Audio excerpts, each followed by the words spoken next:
하나님의 말씀 요한복음 8장 1절부터 보시겠습니다. 요한복음 8장 1절 예수는 감난산으로 가시니라. 아침에 다시 성전으로 들어오시니 백성이 다 나오는지라 앉으사 그들을 가르치시더니 서기관들과 바리새인들이 음행 중에 잡힌 여자를 끌고 와서 가운데 세우고 예수께 말하되 선생이여 이 여자가 간음하다가 현장에서 잡혔나이다. 모세는 율법에 이러한 여자를 돌로 치라 명하였거니와 선생은 어떻게 말하겠나이까? 그들이 이렇게 말하면 고발할 조건을 얻고자 하여 예수를 시험함이로라. 예수께서 몸을 굽히사 손가락으로 땅에 쓰시니 그들이 묻기를 마지 아니하는지라. 이에 일어나 이르시되 너희 중에 죄 없는 자가 먼저 돌로 치라 하시고 다시 몸을 굽혀 손가락으로 땅에 쓰시니 그들이 이 말씀을 듣고 양심의 가책을 느껴 어른으로 시작하여 젊은이까지 하나씩 하나씩 나가고 오직 예수와 그 가운데 섰는 여자만 남았더라. 예수께서 일어나사 여자 외에 아무도 없는 것을 보시고 이르시되 여자여 너를 고발하던 그들이 어디 있느냐? 너를 정죄한 자가 없느냐? 대답하되 주여 없나이다. 예수께서 이르시되 나도 너를 정죄하지 아니하노니 가서 다시는 죄를 범하지 말라 하시니라. 우리 7장 53절부터 11장까지 가로를 쳐놨어요. 그 가로를 친 거는 어떤 사본에는 엎기도 하다고 하는 그런 그 이야기입니다. 어떤 사본은 엎기도 하고 또 있는 사본을 가지고 해석하는 어떤 분들은 때로 요한이 흘러다니는 이야기를 여기다 삽입을 했을 것이다 라고 이야기를 해요. 그렇게 말할 만큼 뜬금없는 사건이 8장 1절에 또 들어와 있어요.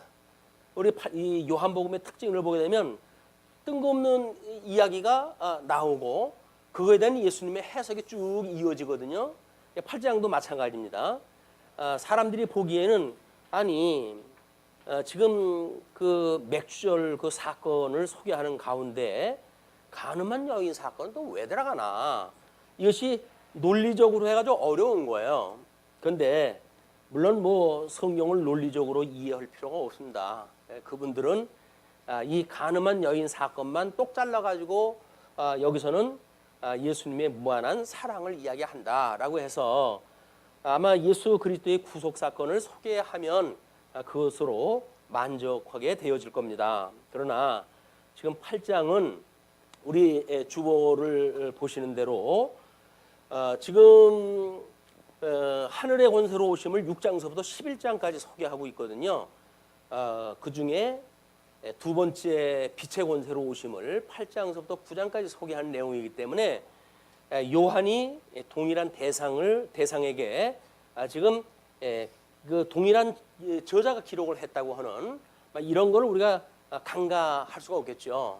그런 걸 우리가 내용을 중심에서 본다고 하면 이 8장의 간음한 여인의 사건은 물론 그 사건, 그 간음한 사건에 대한 이야기는 이스라엘 백성들이 또는 그 유대 지도자들이 고발할 조건을 얻고자 했다라고 하는 간접 목적은 나와져 있어요. 그런데 성경 전체를 놓고 봤을 때 왜 이 사건이 나오느냐라고 하는 것은 매우 난해한 그 이야기이기도 합니다. 그래서 다른 성경에 다른 복음서에 없는 이 간음한 사건이나 뭐 이런 그 내용들은 나름대로 요한이 자기의 뭔가를 신학을 갖다 지금 전개를 갖다 해가고 있는 중이거든요. 근데 지금 8장의 간음한 여인이라고 이야기를 하게 되면 우리 이스라엘 백성들의 지금 율법에 대한 그 이야기입니다. 율법이 이스라엘 백성들이 이제 우리 아브라함에게 열조입니다. 이스라엘 열조에게 양대 언약을 갖다 하셨는데 이 양대 언약의 복을 상실하고 이 사람들이 애굽에 내려가 가지고 지금 400년 동안이나 종로를 타고 있는 상태거든요.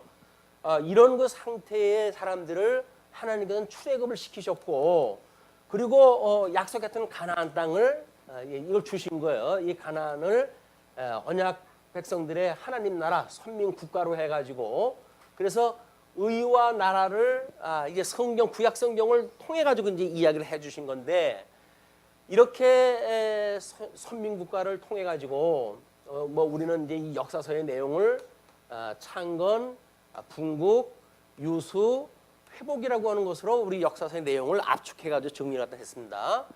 근데 예수님이 이제 이 성경대로 오셨거든요. 근데 이 예수님에 대하여 이 사람들은 못마땅한 거예요.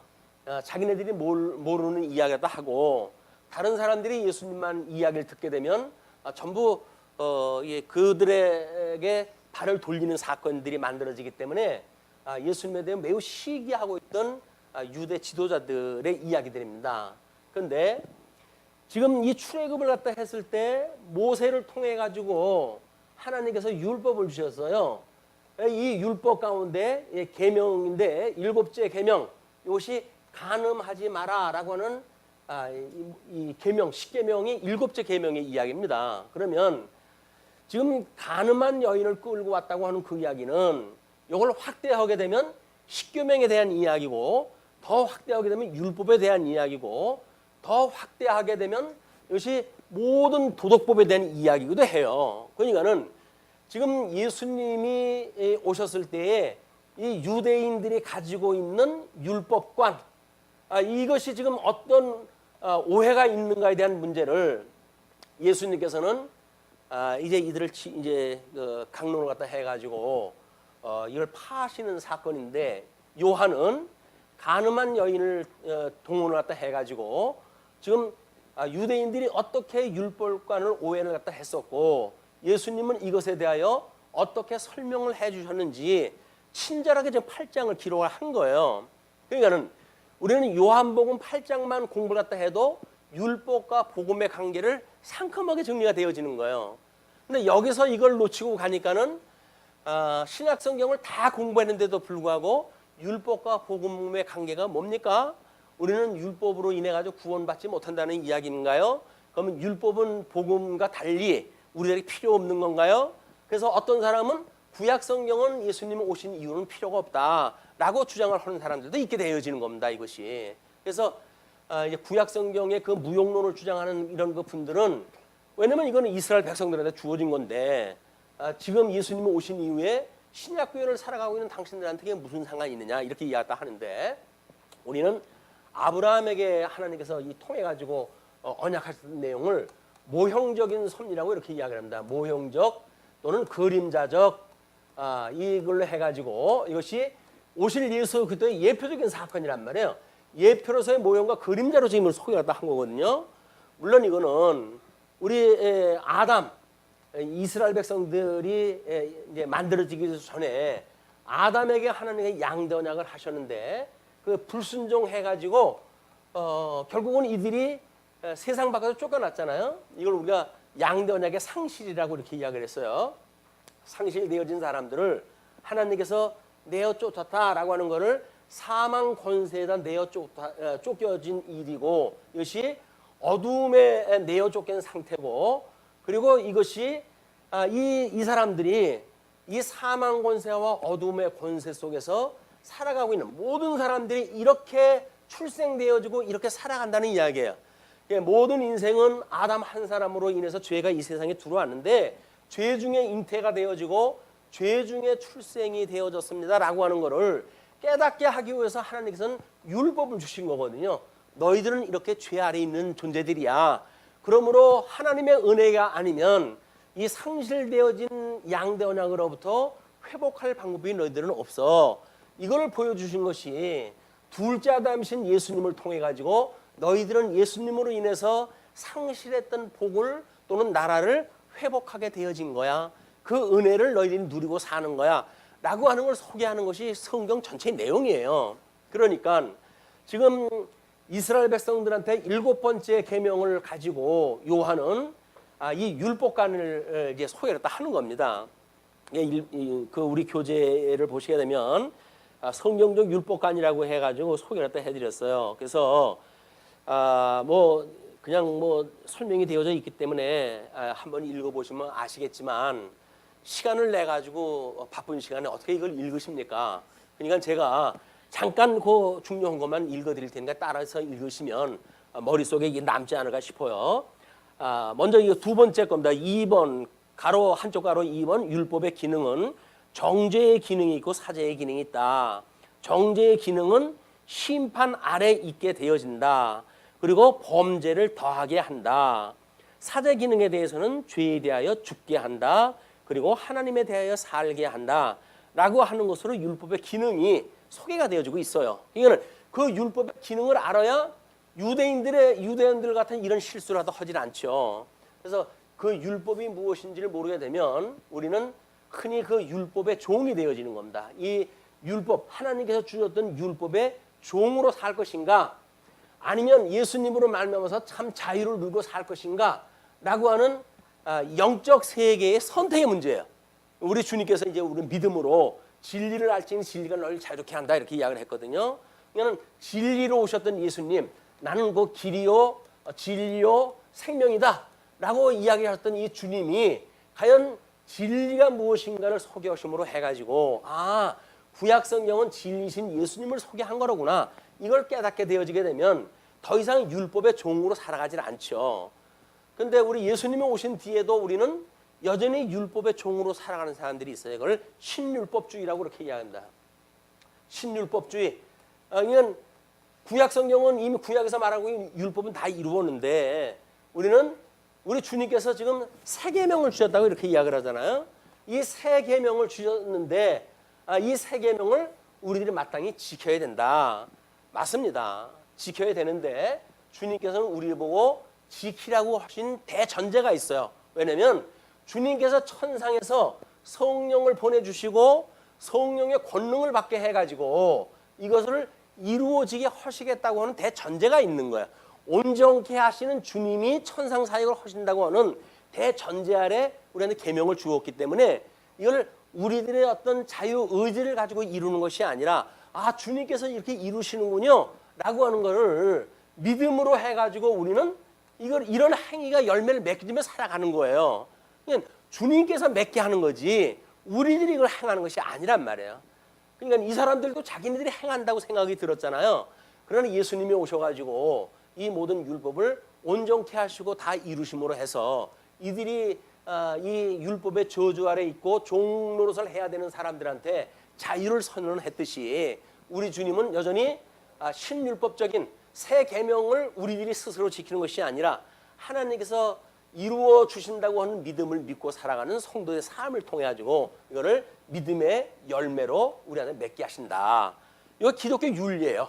그러니까 율법관이나 복음관이나 또는 우리의 윤리관이나 성경관이나 이것이 하나의 원리로 작동이 되어지기 때문에 하나의 원리를 알면 다 알게 되어지는 겁니다. 이게 그러니까 이런 원리를 가지고 8장을 그냥 읽어만 나가시면 이제는 이 모든 설명이 여기서 이제 끝나요. 자, 그래서 이제 가늠한 여인의 사건인데 거기서 이제 중요한 거는 뭐 몇 가지. 이제 그 여자를 데리고 오니까 예수님께서 특별한 행위를 보이시는데 땅에다 뭐라고 글씨를 쓰셔요. 근데 뭐라고 쓴 거는 여기서 밝히질 않은데 사람들은 되게 궁금해요. 뭘 썼을까? 그런데 만약에 이것이 모세에게 주었던 율법에 대한 상기 또는 재해석의 문제라고 한다면 하나님께서 모세의 율법을 주실 때에 돌판에다 직접 글을 쓰셔요. 하나님께서. 그게 십계명이라고 했어요. 그 십계명을 써가지고 주셨는데 이제 그걸 받아가지고 내려다가 보니까는 아론과 그 일행들이 우상을 만들어 놓고 금송아지 앞에서 이제 그 춤을 추고 난장판이 벌어졌잖아요. 그러니까 그 첫째판 돌판을 깨트려 버렸어요. 그 이후에 주님께서 이제 다시 그 간음한 사건들을 통해 가지고, 그것도 간음한 사건입니다. 요걸 통해 가지고 다시 산으로 올라가죠. 그래서 하나님께서 그러면 돌을 먼저 깎아 와라. 그래도 돌을 깎아 가지고 가니까 거기다가 하나님께서 또 글을 써 주셨어요. 그러니까 이제 십계명을 받을 때에도 하나님께서 친히 돌판에다 글을 쓰신 것이 2번이 나와요. 그러면 아마 우리 예수님께서는 이 땅은 우리 하나님의 발등상이고, 그리고 우리 하늘은 하나님의 보좌라고 보통 이야기를 또 하지 않습니까? 보좌.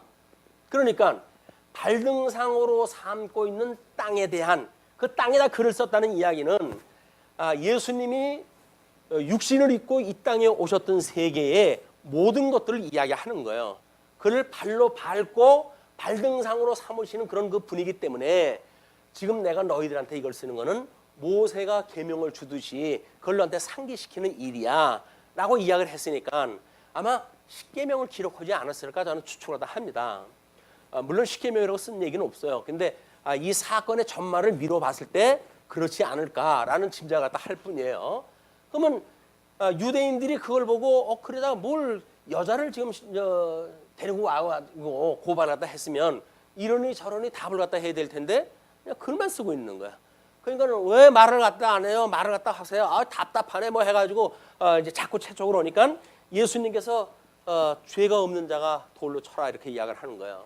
율법이라는 게 뭐라 그랬어요? 너희들이 죄 아래 있다고 하는 걸 보여주는 거 아니에요? 이 죄라고 하는 것은 이 율법은 그래서 우리를 죄로 자꾸 고발을 갖다 해요. 조항을 가지고 네가 이런 죄를 졌으니까 마땅히 지옥 가는 게 맞지. 너는 내 밥 되는 게 맞지. 우리 사단에게 하나님께서 어떤 저주를 내주셨죠? 살아있는 동안 흙을 먹고 산다고 그랬지 않았어요? 그러니까 죄 아래 어둠에 흙으로 지음을 받은 이 영은 죽어서 없고 흙으로 지음을 받은 인생들은 여전히 사단의 밥이에요. 이게 먹이에 먹잇감. 그냥 끊임없이 고발했다 하니까 예수님께서 그럼 죄가 없는 자가 너희 돌을 치도록 해라라고 그랬더니 그리고 예수님은 또 앉으셔가지고 두 번째 글을 쓰셔요. 우리 그 주보에다 소개를 갖다 해드렸죠.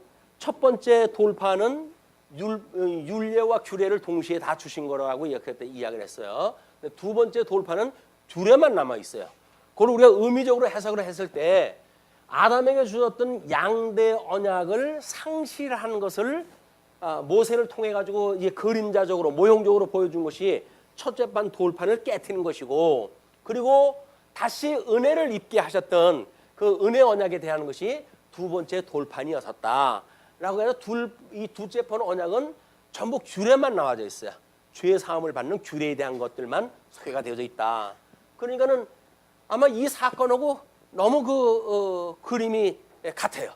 이 가늠한 사건, 이 가늠한 사건은 우리 아론이 금송아지를 섬기고 이렇게 했던 그 사건에 우상을 섬겼던 사건, 이런 그 사건과 바로 이것이 예수님이 실체적으로 이걸 갖다 보여주게 되면 우리는 그냥 이 사건만 보고도 예수님이 하실 말씀을 우리는 짐작을 할 수가 있을 거예요. 그런데 이 8장이 좀 깁니다. 그러니까 이거를 설교를 갖다 하려면 요즘 뭐 한두 절 가지고 설교들을 하시는데, 그렇다고 한다면 아마 1년 내내 8장을 공부를 갖다 해야 될 거예요. 그러니까 1년 동안 공부를 갖다 하면 지난주 한 거 다 잊어버리고, 또 해가지고 하면 지난주 것도 잊어버리고, 맨날 공부를 하는데 뭘 공부를 하는지 몰라요. 유대인들도 마찬가지입니다. 지금 예수님이 오셨을 때 고발하는 자들이 끊임없이 이 사람들 아니에요? 근데 아니 그 사람들 머리가 나쁜가? 왜 똑같은 질문을 계속 이렇게 하지? 그런데 사실은 질문을 하는 사람도 각자고 상황에 노출되어지는 사람도 다 다르고 다 달라요. 예수님을 3년 동안 공생애 동안 계속 따라다니면서 예수님의 말씀에 귀를 기울인 자가 없어요. 그리고 그냥 고발되어지는 사건, 그때그때의 사건을 가지고 예수님을 이야기를 하기 때문에 예수님이 아무리 친절하게 이야기를 하다 해도 전체를 이해할 수가 없는 거예요, 이 상황이. 근데 우리가 다행히 8장을 그래도 1시간 내에 이걸 다 공부를 하지 않습니까? 공부한 다음에 잊어버리는 거야. 뭐 상관없어요. 왜? 이미 이제 이 원리 우리가 깨달았기 때문에 거기에 무슨 내용이 있느냐 이렇게 복잡한 거는 잊어버려도 상관이 없습니다. 다만 이 가늠한 사건이 우리 오실 예수님에 대한 예표적인 사건을 지금 설명한 거로구나. 진리신 예수님에 대한 이야기였구나. 이것만 알면 우리 다 잊어버려도 돼요. 성경 구절 안 외워도 괜찮아요. 그냥 그래서 주님께서 예수님을 통해 가지고 우리를 구원했다 하셨고, 그래서 우리의 믿음을 가지고 살아가게 하시는구나. 이것만 답으로만 이제 남으면 돼요. 염려하지 마시고 이제 그 본문을 갖다 확인하시면 됩니다. 그런데 이때가 이제 우리가 맥추절이라고 그러지 않습니까? 이제 율법 중에 맥추절을 지키는 절기가 있는데 이 맥추절은 7장을 이야기했을 때 물 예식에 대한 이런 그 내용을 중심으로 해가지고 소개가 되어진 거예요. 물 예식을 통해 가지고 이제 그들은 그 맥추절이 되게 되면 황금 그릇을 만들어 가지고 이제 그 연못에 내려가 가지고 물을 받아 가지고 제사장한테 갖다 주고 이런 그 물 예식이 있는가 하면 또 이 불 예식이 있어요. 이 불 예식이 뭐냐면 여전히 사막의 광야 교회 생활을 했을 때 구름 기둥과 물 기둥이 인도했다고 하는 사실을 기억을 갖다 해가지고 아주 큰 그 등대의 4개를 가지고 불을 붙여가지고 예루살렘을 갖다 비치는 이런 그 역할을 갖다 한 것이 맥추절에 이 사람들이 가지고 있는 절기의 전통들이에요. 이게 그러니까 구약 성경에 전통적으로 이게 나온 건 없어요. 기록이 되어진 건 없지만 이들이 맥추절이라고 하는 그걸 유추하고 그리고 맥추절 절기를 지키는 어떤 형식을 만들어 갈 때 전통적으로 만들어 갔을 때 장막절이라고 하는 오순절들 이 사람들이 가나안 땅에 들어왔으니까 이제 가나안 땅을 인도했을 때 하나님께서 어떻게 인도하셨는지를 기억하기 위한 절기란 말이에요. 이게 물론 이제 마지막 날 심판하시는 장막절이라고 하는 그 이야기는 예수님의 재림에 대한 이야기를 했죠. 모든 사람들 추수하는 영원한 생명과 영원한 사명으로 심판하시는 이 사건을 좀 소개한 내용이라고 그렇게 이야기했다 했어요. 그러기 위해서 모세 오경에서는 어떻게 그들이 광야 생활을 했는가 이걸 기억하기 위해 가지고 이제 그 나무 잎으로 해가지고 얼기설기 장막을 짓고 집 바깥에 나가지고 기숙을 허물어 해가지고 광야 생활을 기억하는 일이라고 이렇게 이야기를 하지 않았습니까? 그러니까 광야 생활을 기억한다는 그 이야기는 이 물기둥과 불기둥이 불기둥과 구름기둥이 끊임없이 인도했다고 하는 것을 상기하는 일이기 때문에 이 두 가지 예식을 그 자기네들의 형식에다가 첨불시켜 온 것 같아요. 왜냐면 점점 뭐 이제 어떤 문화를 만들어 갔을 적에는 성경적인 근거나 원리나 이런 걸 자꾸 첨부시켜 가지고 완성도가 높은 문화를 만들어 가니까 절기의 예식이 아마 이것이 포함되지 않았을까 이런 생각이 듭니다. 그러니까는 적어도 예수님이 오셨을 때 이 형식 이 예식에 대한 형식은 그러했어요. 성경이 기록이 돼 있든지 안 돼 있든지 예수님이 이런 걸 가지고 너희들이 뭘 안다고 해가지고 지금 이 물예식을 하느냐 그래가지고 그 샘못에서 병자를 고쳐주는 사건을 보여주시기도 하고 불예식이라고 하는 사건을 통해 가지고 빛 대신 예수 그리스도를 이제 보여주시는 거예요. 그때는 너희들이 구름 기둥, 불 기둥을 그냥 가시적인 걸로 그걸로 보았지만 그것이 바로 내가 너희를 인도했던 진리의 빛이 돼가지고 너희들이 인도했던 빛이야, 그 빛이야. 이걸 보여주는 사건이 불예식의 사건이란 말이에요. 그러니까 예수님이 지금 불예식의 사건을 가지고 이걸 이야기를 해 나가실 거예요. 이제 이건 내용을. 그러니까 예수님이 그렇게 이야기했다 하니까 남는 자가 없이 다 갚버려요. 그래서 가로친 것이 일단 끝이 납니다. 그리고 12절부터 20절 보시게 되면 세상과 빛과 진리심을 증거하는 내용이 소개가 되어지는데요. 예수께서 또 말씀하여 이르시되 나는 세상의 빛이니. 그러니까 우리 주님께서는 이제 우리 하나님의 이 신성을 가지고 계셨던 분이 인성을 입고 지금 이 땅에 오셨다고 하는 중보자가 이 중보자시다라고 하는 걸 우리가 요한복음에서는 이 품위를 가지고 증거한다고 그러지 않았어요? 이걸 통해 가지고 예수가 그리스도라고 하는 걸 증거하는 일이기 때문에 내가 지금 이 인성을 입고 온 것은 이 하나님 나라의 내가 이 빛인데 우리 뭐 1장서부터 소개한 내용들이 전부 그 이야기예요. 그래서 내가 이 빛인데 이 세상에 너희들이 이 빛을 전하라고 온 중보자야. 그 이야기를 다 소개하는 거죠. 그러면서 그 나를 따르는 자는 어두움에 다니지 아니하고 생명의 빛을 얻으리라. 우리가 여기서 가시적인 걸 보고 사는 거는 믿는 사람이든 믿지 않는 사람이든 다 그 세계를 보고 살아요, 그냥. 근데 믿는 사람이라고 하는 그 이야기는 눈에 보이지 않는 세계를 본다는 이야기입니다. 그게 믿음의 세계예요, 믿음의 세계. 그 믿음의 세계를 보고 사는 사람들이기 때문에 지금 이 이야기를 하는 거죠. 바리새인들이 이르되 내가 너를 위하여 증언하니 내 증언은 참되지 아니하도다. 율법을 이 사람들 잘 알거든요. 너희들 그 율법을 증거한다든지 증인이 되려고 하면 2명 이상의 증참이 돼야 되는데 너 혼자 네가 아무리 주장해도 그건 못 믿어. 이렇게 이야기하는 거죠. 그냥 예수께서 대답하여 이르시되 내가 나를 위하여 증언하여도 내 증언이 참되니 나는 내가 어디서 오며 어디로 가는 것을 알거니와 너희는 내가 어디서 오며 어디로 가는 것을 알지 못하느니라. 이 사람들은 어둠에 있기 때문에 예수님을 알아볼 수가 없어요. 아무리 눈으로 육신을 입고 계신 그 예수님은 보지만 그 예수님이 구약 성경에 언약되어진 메시아라고 하는 걸 알아볼 방법이 없는 거예요. 그러나 이제 나는 내가 어디서 오고 어디로 가는 건지 나는 안다.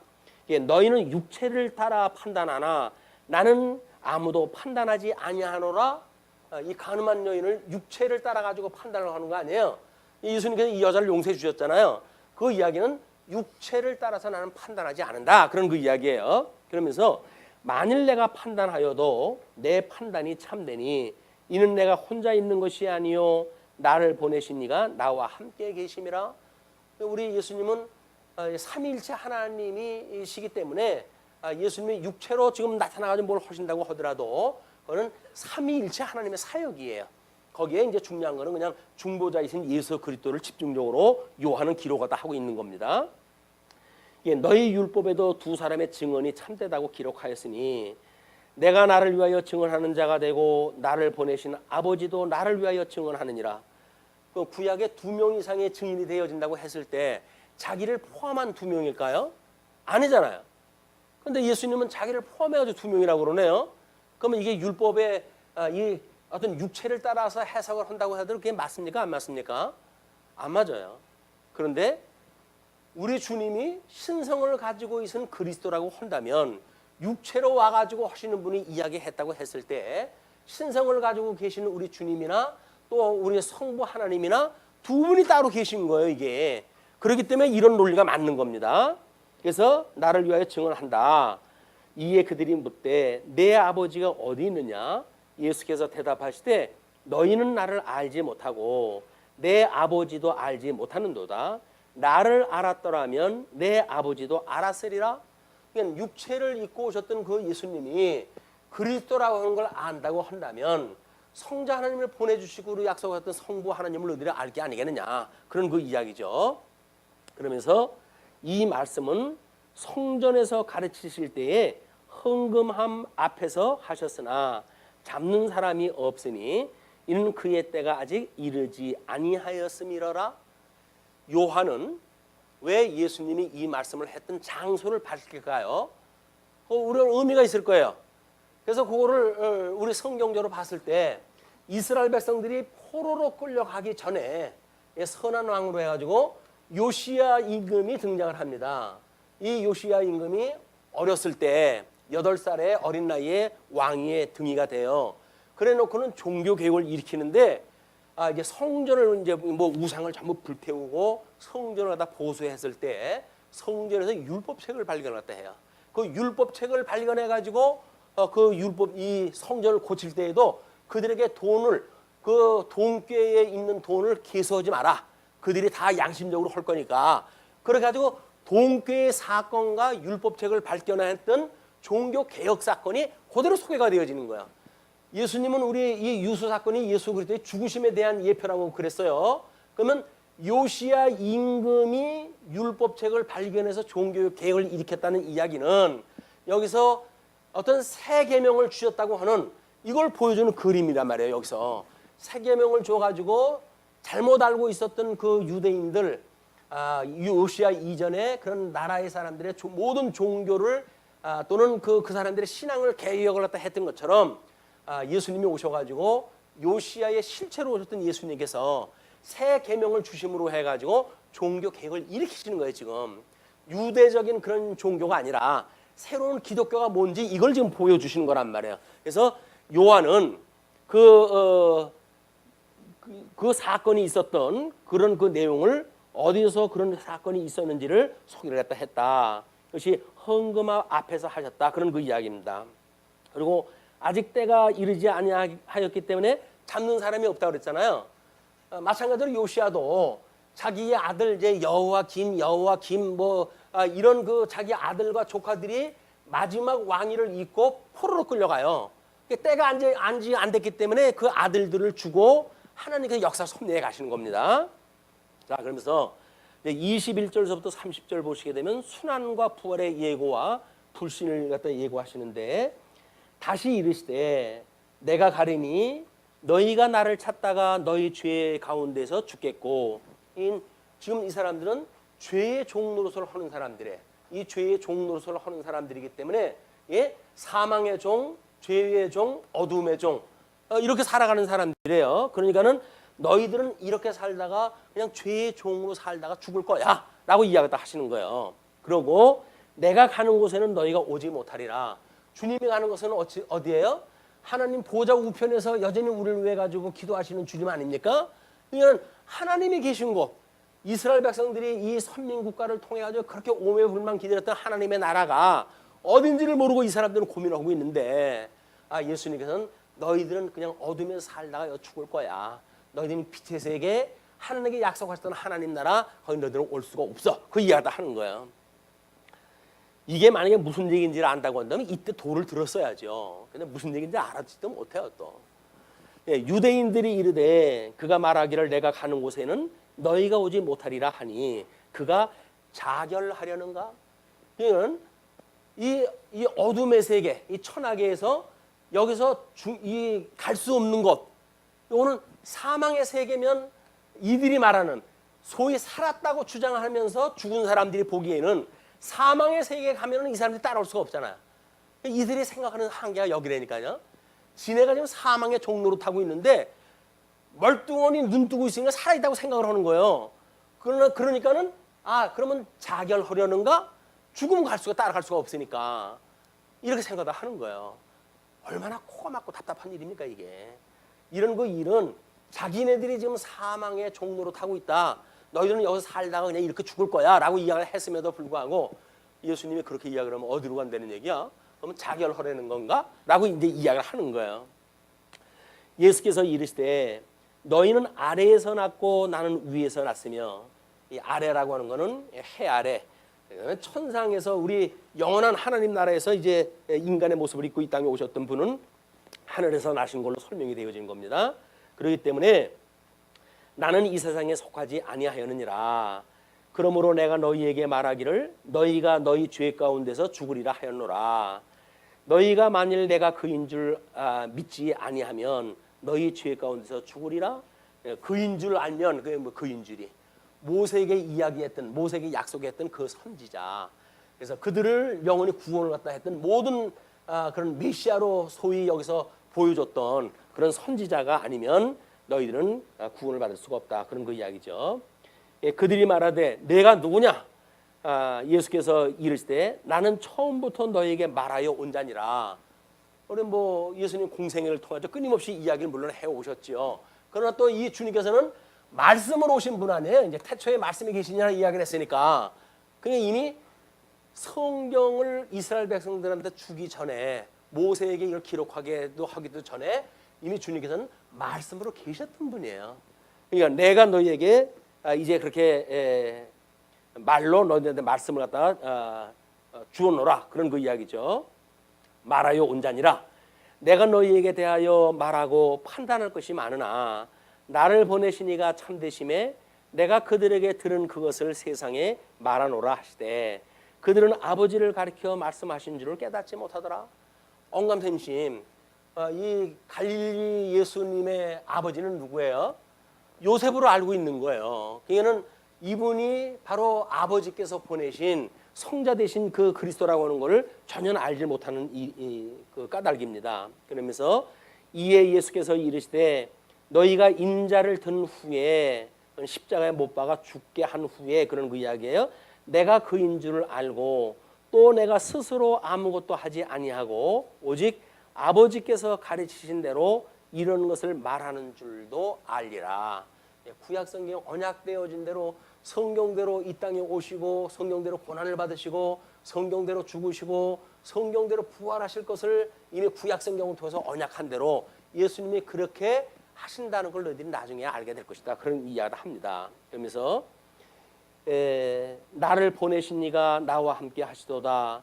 나는 항상 그가 기뻐하시는 일을 행함으로 나를 혼자 두지 아니하셨느니라. 그래서 하나님께 늘 함께 계심으로 해가지고 우리 예수님이 딴 일을 하지 아니하시고 오직 구약에 언약되어진 일들만 지금 하고 계시는 거예요.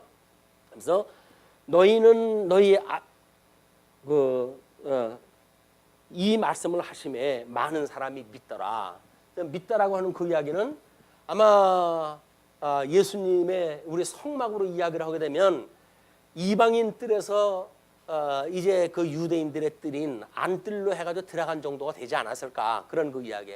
거기서는 여전히 제사장들을 통해 가지고 제물을 가지고 대신 속죄해야 될 성전 안에까지 들어가야 되잖아요. 성막 안에까지.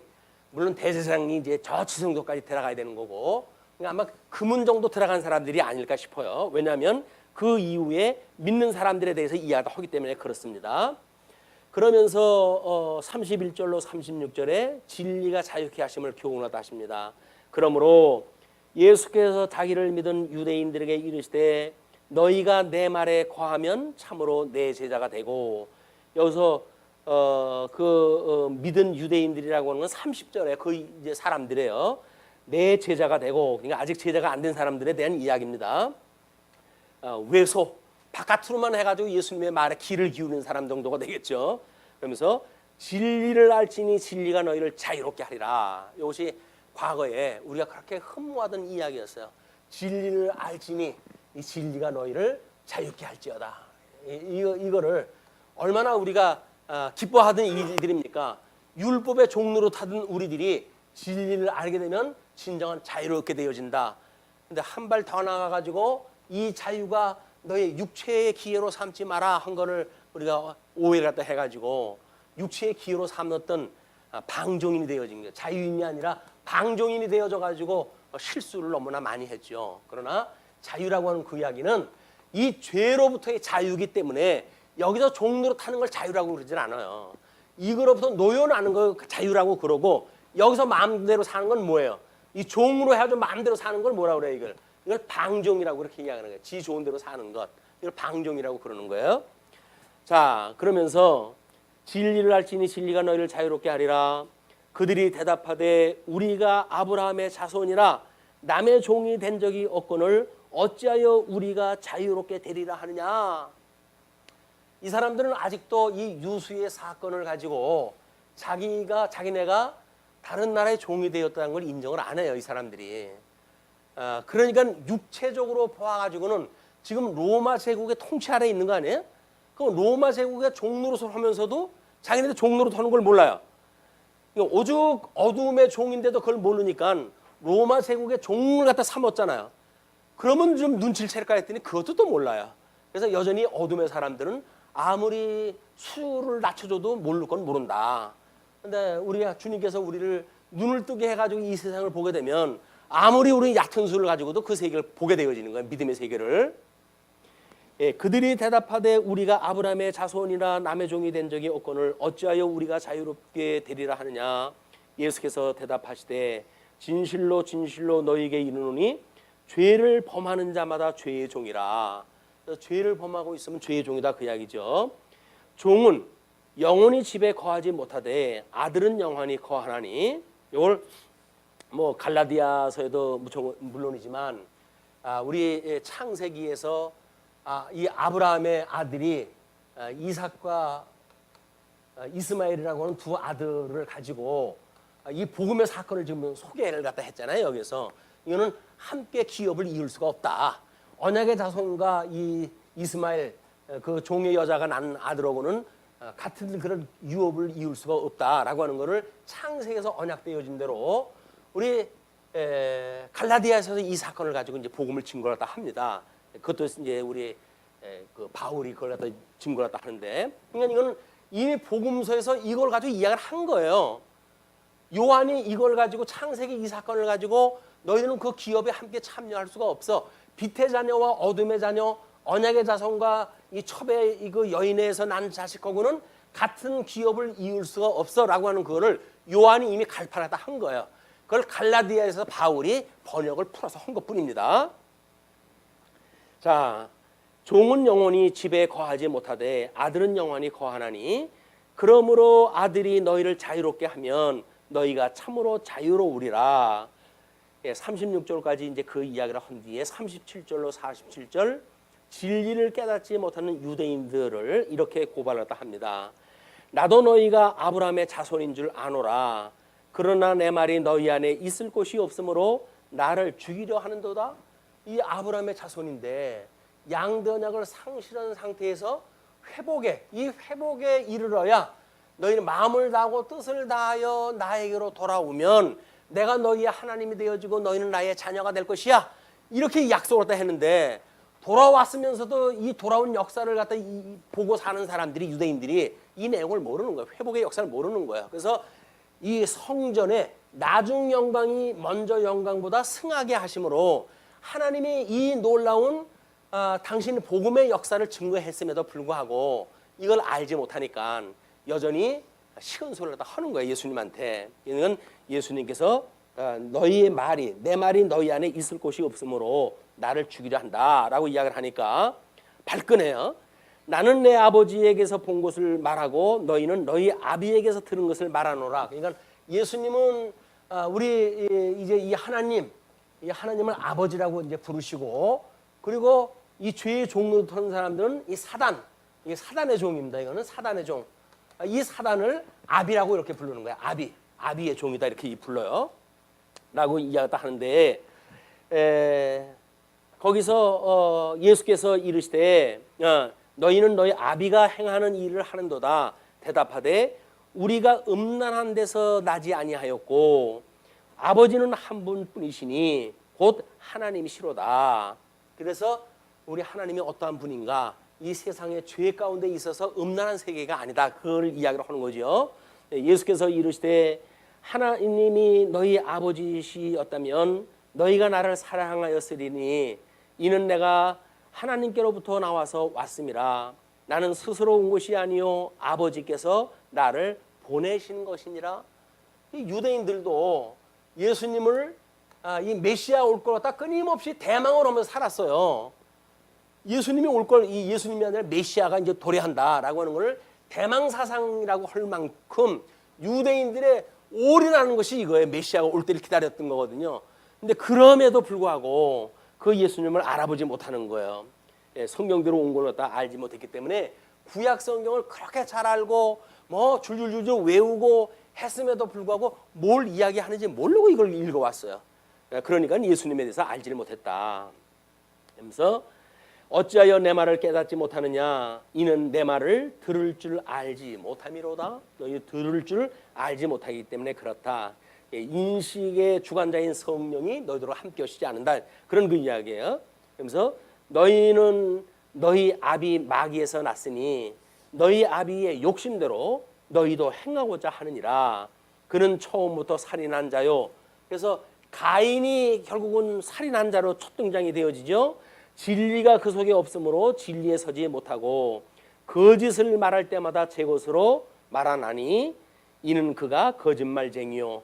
그 아비라고 하는 사람은 거짓말쟁이에요. 그래서 이 아담의 선과 악을 알게 하는 과일나무 열매를 따먹으면 죽는다. 따먹지 마라 라고 했음에도 불구하고 따먹으면 죽는다고 그랬다고? 아니야. 죽기는 내 눈이 밝아져서 하나님과 같이 될까 봐 그러지 라고 해가지고 솔깃한 이야기 갖다 해가지고 그냥 선과 악을 하는 과일나무 열매를 냉큼 따먹게 만들잖아요. 그냥 사기꾼의 시초가 사단이에요. 사단, 옛뱀. 그 아비의 이야기란 말이에요. 그러니까 그가 거짓말쟁이요 거짓의 아비가 되었습니다. 모든 비진리의 세계. 우리 주님은 진리로 이 땅에 오셨는데 이 세계는 전부 비진리의 세계예요. 그러니까 이 비진리의 세계의 해아래 걸 가지고 철학을 만들고 또는 여기서 뭐 심리학을 만들고 여기서 무슨 예술을 논하고 무슨 뭐 여기서 말하고 있는 뭐 윤리를 이야기하고 이것이 얼마나 덧없는 이야기입니까?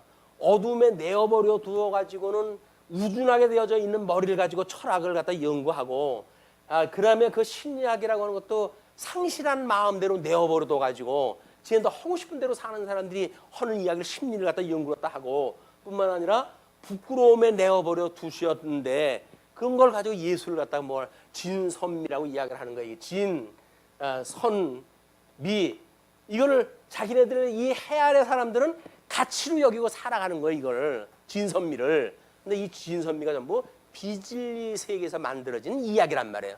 근데 이걸 가지고 철학을 논하고 예술을 논하고 윤리를 논한다는 이야기가 얼마나 우스운 이야기입니까? 예수님께서 그걸 지적을 다 하십니다. 그러면서 이제 그 45절 내가 진리를 말함으로 너희가 나를 믿지 아니하는도다. 너희 중에 누가 나를 죄로 책잡겠느냐? 내가 진리를 말하는데도 어찌하여 나를 믿지 아니하느냐? 구약 성경을 이렇게 생명의 일로 양대 언약을 중고를 상실했던 사람들에게 이렇게 회복할 자로 왔다고 하는 걸 이야기함에도 불구하고 너희들이 그것을 모르고 나를 오히려 책을 잡고 나를 믿지 아니하느냐? 그런 그 이야기죠. 하나님께 속한 자는 하나님의 말씀을 듣나니 너희가 듣지 아니함은 하나님께 속하지 아니하였음이라. 그러니까 어둠에 있는 사람들은 아버지의 일을 믿을 수가 없어요. 이분이 어떤 분인가를 믿지를 못해요. 그래서 우리는 우리 주님이 우리를 갖다 지었다는 건 믿잖아요. 천지를 이분께서 만드셨다는 건 믿잖아요. 이분이 우리를 구속주로 예수님을 보내주셨다는 걸 믿잖아요. 이거는 하나님의 사람들만 믿는 거야.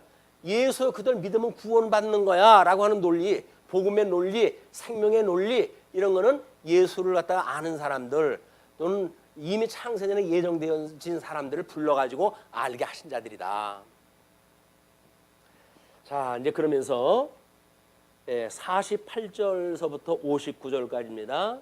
하나님의 아들 그리스도임을 증거하는 내용들이 쭉 소개가 되어져요. 유대인들이 대답하여 이르되 너희가 너를 사마리아 사람이라 또는 귀신이 들렸다 하는 말이 옳지 아니하냐? 그들이 사마리아 사람이라고 흉을 보는 것, 또는 여기서 말하는 귀신이 들렸다고 말하는 것, 이거는 죄를 짓고도 죄를 짓는지 모르는 사람들한테 흔히 하는 이야기들의 표현. 그러니까 모 묻은 개가 겨 묻은 개나 모른다고 자기는 죄구덩이 속에 살면서 조금 뭐가 율법적으로 잘못되어지면 죄라고 정죄를 갖다 해가지고 그 사람한테 넌 사마리아인이냐? 어떻게 그러고 사냐? 그런 그 이야기예요. 그렇게 흉을 보고 이제 저주를 갖다 하는 사람들인데, 그러니까 그렇게 이야기했다 하는데 우리들이 너한테 그렇게 말하는데 잘못됐어? 이제 그렇게 시비를 갖다 거는 거예요. 예수께서 대답하시되 나는 귀신 들린 것이 아니라 오직 내 아버지를 공경하거늘 너희가 나를 무시하는도다. 아버지께서 언약한 대로 내가 이 땅에 와서 너희들한테 복음을 증거하고 진리를 증거하는데 너희들은 나를 무시하네? 그런 그 이야기예요. 나는 내 영광을 구하지 아니하고 구하고 판단하시는 이가 계시니라. 진실로 진실로 너희에게 이르노니 사람이 내 말을 지키면 영원히 죽음을 보지 아니하리라. 예수님의 말씀을 지킨다는 이야기, 이 말씀을 지킨다는 이야기는 뭐예요? 이 이야기는 간직한다 그래. 간직한다. 지킨다, 간직하다. 이건 하나님의 말씀을 우리 마음판에 새겨가지고 주님이 그리스도가 맞네, 구약에서 언약되어진 메시아가 맞네 라고 하는 걸 우리가 간직하다고 그런 그 이야기예요. 근데 이것이 간직하게 되어지면 이것이 믿음의 열매로 나오겠죠. 근데 만약에 이거 지킨다라고 하는 걸 직접적으로 적용을 갖다 하게 되면 이게 자칫 이쪽에 윤리적인 기독교 윤리가 나오는 거예요. 기독교 우리 신약 성경에 나와져 있는 수많은 명령문들이 나와요. 수많은 명령문들이 나오는데 그 명령을 내가 지킨다라고 하는 것이 뭐라고요? 이게 신율법주의라니까요. 왜 하나님께 주셨던 세 계명을 자기네들이 지킨다고 그러니까 유대인들과 마찬가지로 이걸 율법주의라고 그러는 거예요. 우리는 지킬 수가 없어요. 다만 우리 주님께서 천상에서 이걸 이루신다고 하는 걸 믿어요. 그걸 믿는 걸 우리가 온전케 하시는 주님이라고 믿는 거야. 주님께서 주님의 몸된 교회를 온전케 해 가시는구나. 그래서 이 불러드리는 성도들로 하여금 예수님의 형상을 닮아가게 하시는구나. 그걸 믿는 사람들이 믿음으로 사는 것이 우리 이 간직하는 거예요. 말씀을 간직하다. 여기다가 이마에다가 성경 구절 쓴 거 이걸 붙들어 매고 여기다가 박스를 갖다 붙들어 매고 하는 것이 간직하는 게 아니에요. 이 간직하다는 이야기는 우리 마음판에 이게 새겨져 가지고 마귀도 뺏어갈 수가 없어요. 이 마음판에 새겨진 거는. 그러니까 우리는 예수님을 믿다가 너 내 말 안 들으면 죽인다고 그랬을 때 뭐라 그래요? 죽이라고 덤벼들잖아요. 그래, 죽여라. 나는 영생을 얻은 사람이야. 영생을 얻은 사람은 육체를 가지고 있는 것이 어떤 관계인가요? 우리들의 이 마음이 기독교라고 하는 거는 이렇게 이야기를 했죠. 우리 이제 이것이 중생인이라고 이야기했어요. 중생인.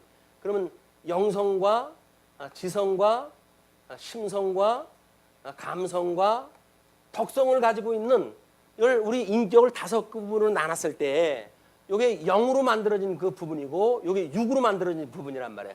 이게 마음의 부분이거든요. 이게 마음. 근데 이 흙으로 만들어진 이 몸은 죽고 없어질 수가 있죠. 그냥 죽으면 흙으로 돌아가요, 이거는.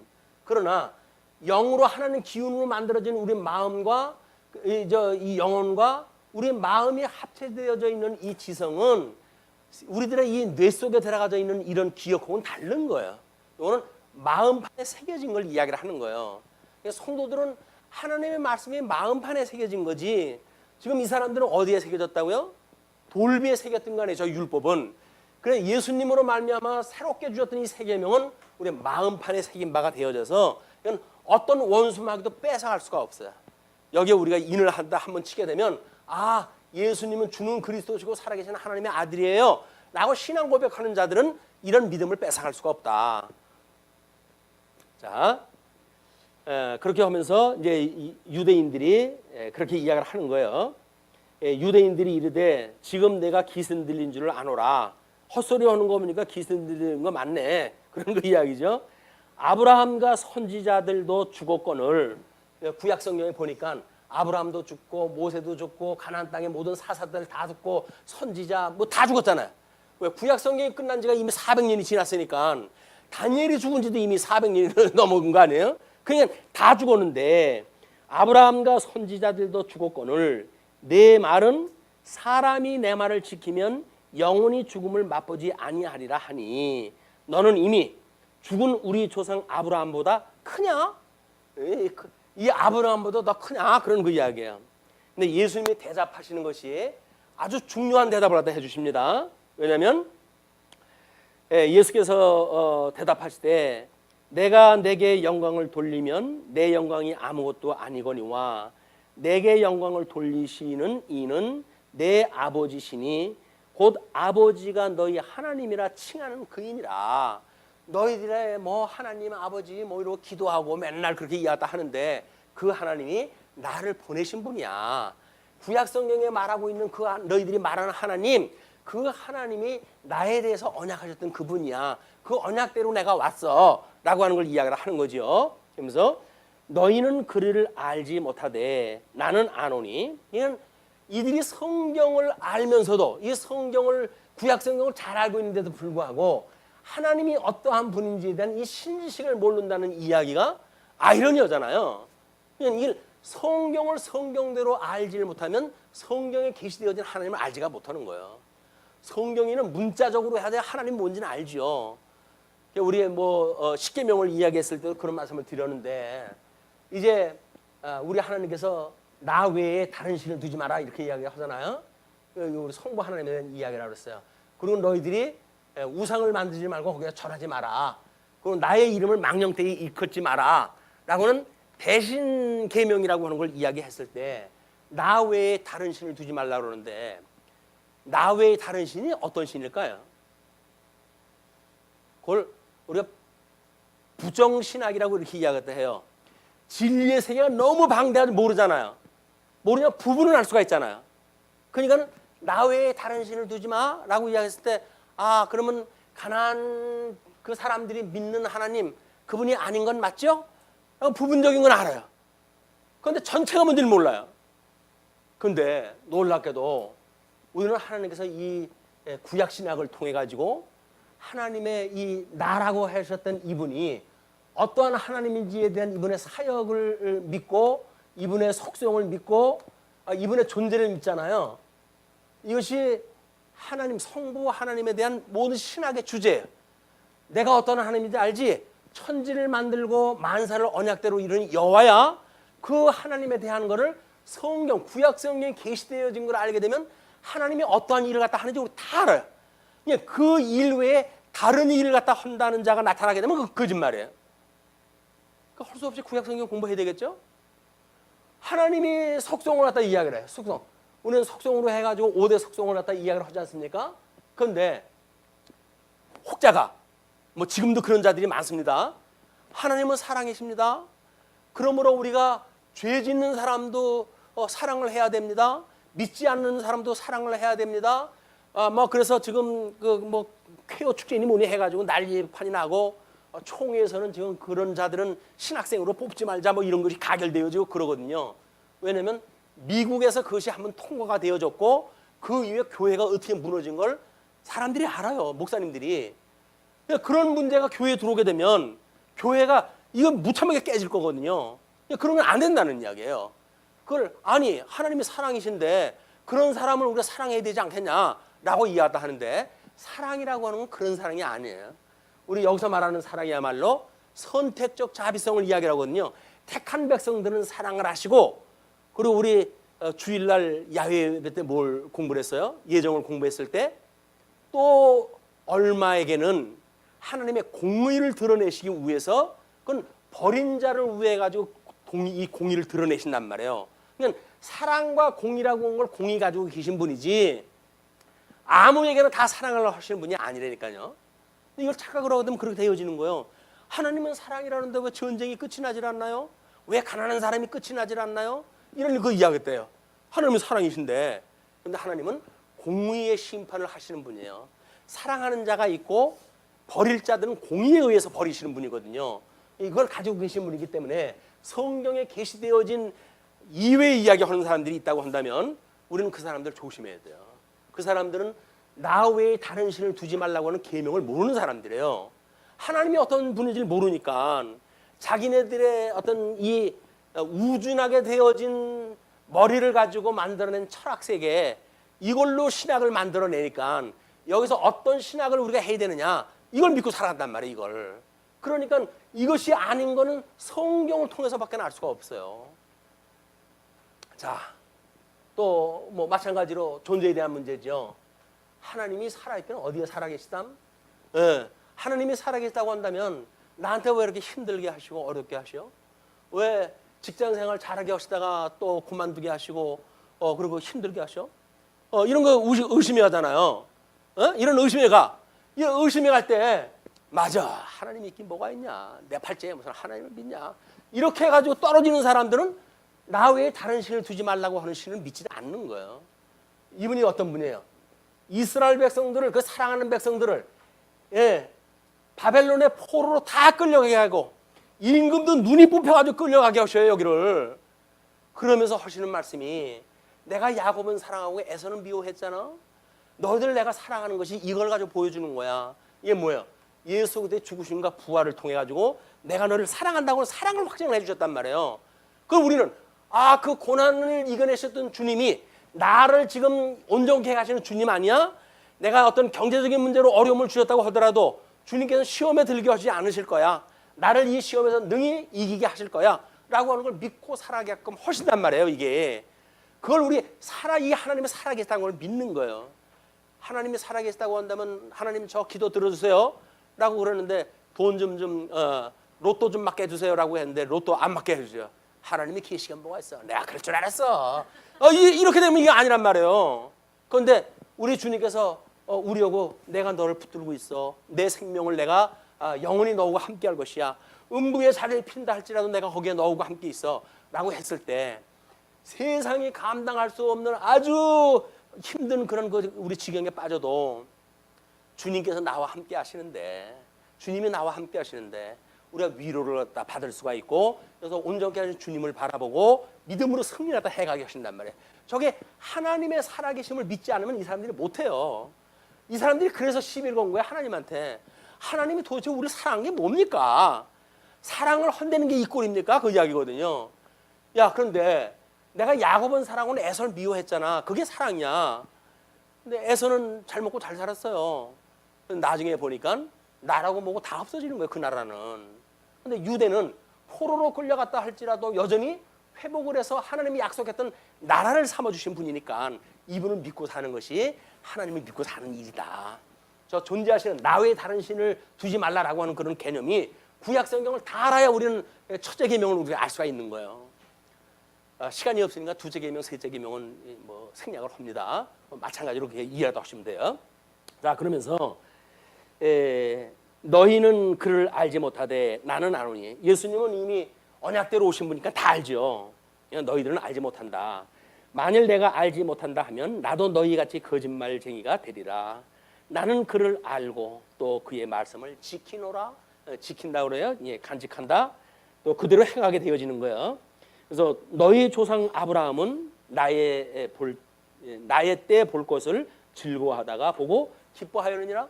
나의 때 볼 것을 즐거워했다는 이야기가 뭐예요?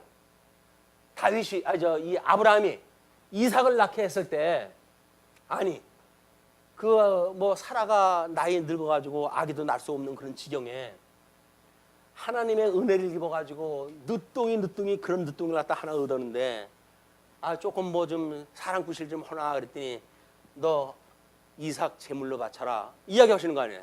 제물로 바치라는 거야. 근데 아브라함은 그 말씀에 순종하다 했어요. 뭐 심리가 어떤 심리인지는 잘 모르겠어요. 그 뭐 창세기 공부할 때 그거는 좀 이렇게 덧이야기를 갖다 해서 감정을 이입을 갖다 할 수가 있더라도 여기서는 이삭에게 짐을 져가지고 끌고 가는 거야. 모리아산으로.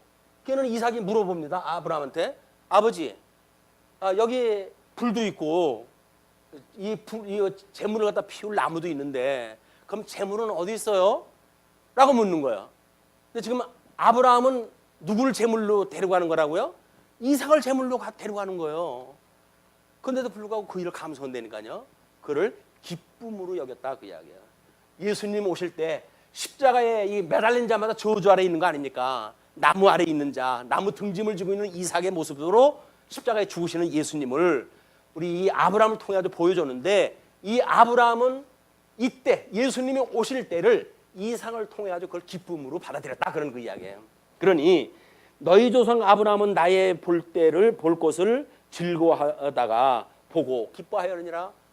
그걸 즐거워하고 봤어요 직접. 어떻게 칼을 들어가지고 정말 아들을 죽이려고 하니까 아브라함아 걔를 죽이지 마라. 그리고 곁을 갖다 보니까는 수풀에 이 뿔에 걸려져 있는 재물을 갖다 본 거 아닙니까? 대신 그걸로 제사를 갖다 드려가지고 예수님의 그런 대속의 그런 의미를 보여줬던 일들, 그걸 자기가 볼 것을 즐거워하다가 직접 본 거예요. 목도로 다 한 거예요. 그걸 누가 그 믿음을 뺏을 수가 있습니까? 우리들을 위하여 십자가에 돌아가신 예수 그리스도 우리는 직접 본 거 아니에요. 구약 성경에 언약되어진 걸 유대인들은 몰랐다고 하더라도 이미 우리 신약 성경을 통해 가지고 성경에 계시되어진 예수님의 사역을 다 보았어요. 눈으로 본 것처럼 봤어요. 손으로 만진 것처럼 만지게 돼요. 왜? 우리와 함께 하셨던 걸 체유라고 살아가는 우리들이니까. 이런 거를 우리한테 믿음을 뺏어갈 자가 아무도 없어요. 아무리 귀신들이 씨나 까먹는 소리 갖다 해가지고 우리 미혹을 또 한다고 하더라도 우리 믿음을 뺏어갈 수가 없어요. 사탄아 물러가라 하면은 우리가 이 하나님 말씀에 의해 가지고 승리하게 돼 하시는 분이 바로 우리 주님이다. 어떤 어려움에 처해 있다고 하더라도 주님은 결코 우리를 버리시는 일이 아니에요. 우리를 다만 하나님의 사람으로 만들어 가시기 위해서 이리 깎고 저리 깎고 하는 조각을 갖다 해가시는 중이다. 그 조각물은 아주 거룩한 조각이 되어져 가지고 나중에 우리 주님 오시는 날 아름다운 신부의 모습으로 우리 주님을 맞이할 이런 그 신부가 될 걸로 믿습니다. 예. 그래서 유대인들이 이르되 내가 아직 50세도 못 되었는데 아브라함을 보았느냐? 얘네들은 이 가늠한 여잔 사건을 갖다 이야기할 때마다 계속 육체적인 관점으로 지금 이야기가 되어지는 거예요. 그러니까 예수께서 이르시되 진실로 진실로 너희에게 이르노니 아브라함이 나기 전부터 내가 있느니라 하시니 있다라고 하는 것이 뭐예요? 이 존재, 이 영원한 존재.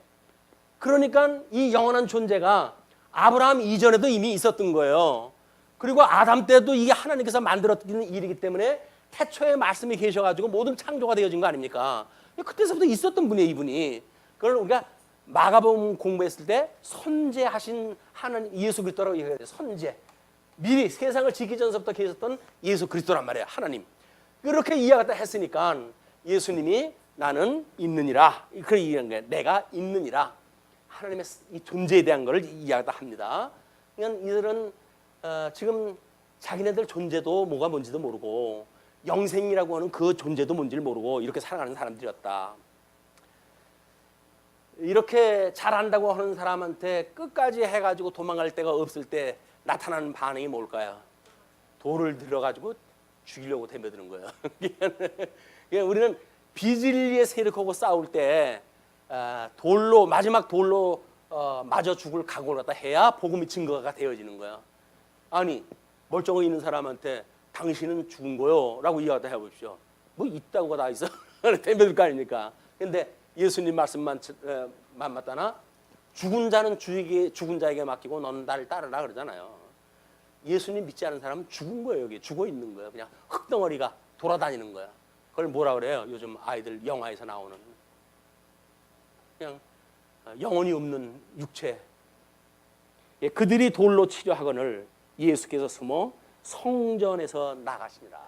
그래서 그 성전, 당신의 몸이 있던 성전, 그걸 나가심으로 해가지고 이제 예수님의 그 십자가의 죽으심으로 해가지고 성전이 완전히 무너지고 마는 겁니다. 너희들의 성전을 헐라 사흘 만에 다시 세우리라 라고 했던 그 약속을 이루시기 위해서 성전에 나가시는 걸로 일단 8장이 종료가 되어집니다. 기도하시죠.